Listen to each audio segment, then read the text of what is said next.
this next topic is our music topic. And I was thinking to myself, I was like, what should I talk about for music? You know, J. Cole just dropped an album. I could fangirl for him. Oh, I could simp and fangirl for him for hours.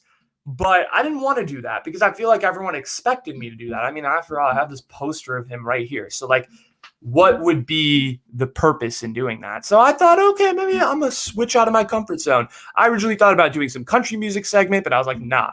So here's what I decided on. Maroon 5. They just dropped an album titled JORDI a couple of weeks ago.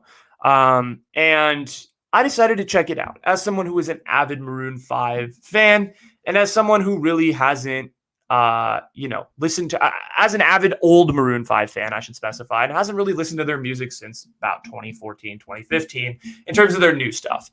And I have to say, guys, this album was an incredibly disappointing piece of work. I mean, Adam Levine, I have a complicated relationship with because I appreciate the fact that he continues to want to put out music and it seems authentic and real.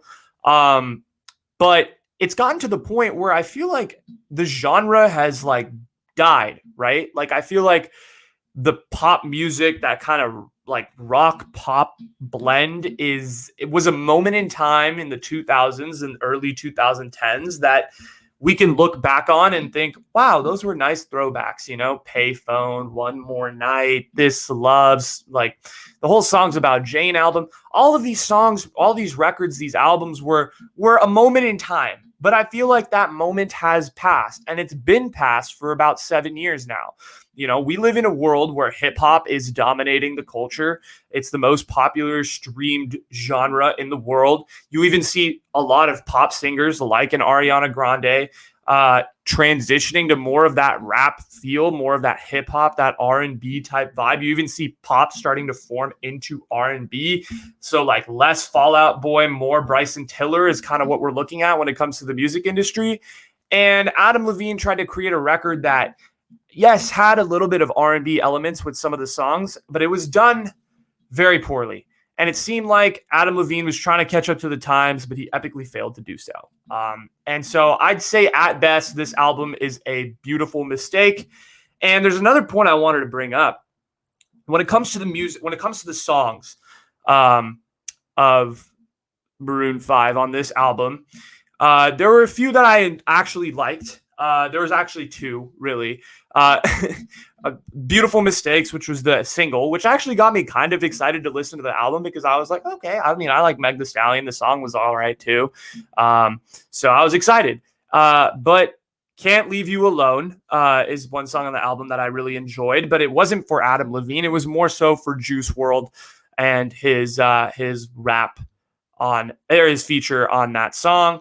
Adam Levine was okay. It was, whatever. And then there was a song, Convince Me Otherwise, which is by a Bay Area artist herself. Get it? Haha. And she did amazing, but Adam Levine, again, was maybe a C+ at best. And I've come to the conclusion that with the release of this album, with listening to the album a couple of times, because I'm not a one-listen album guy, Adam Levine and Maroon 5, you guys did a lot of good for the music industry. You've made millions of dollars. You've released one of the best pop albums of all time, arguably, in Songs About Jane. You have released records between the years of 2008 and 2014 that forever shaped the way that high school dances are DJ'd. You did that. But now you have gotten to the point where your music is not needed. It's a time that has passed. You have faded away from that. So, Mr. Levine and Maroon 5, I beg you, you all have beautiful houses in Bel Air. Adam Levine, you have a beautiful Sports Illustrated model wife to go home to and a beautiful Bel Air house. So go home. Sit at home, relax, enjoy some time with your families, and just retire, please. For the sake of music, for the sake of all of us, retiring would be the best possible option. And maybe come back. Maybe come back a little later, but maybe you need some time to just reevaluate. Do a logic retirement. Retire for a little bit, reevaluate, and then re-enter the industry with a vigor, with a new mentality, because the songs that you're making right now simply are not working.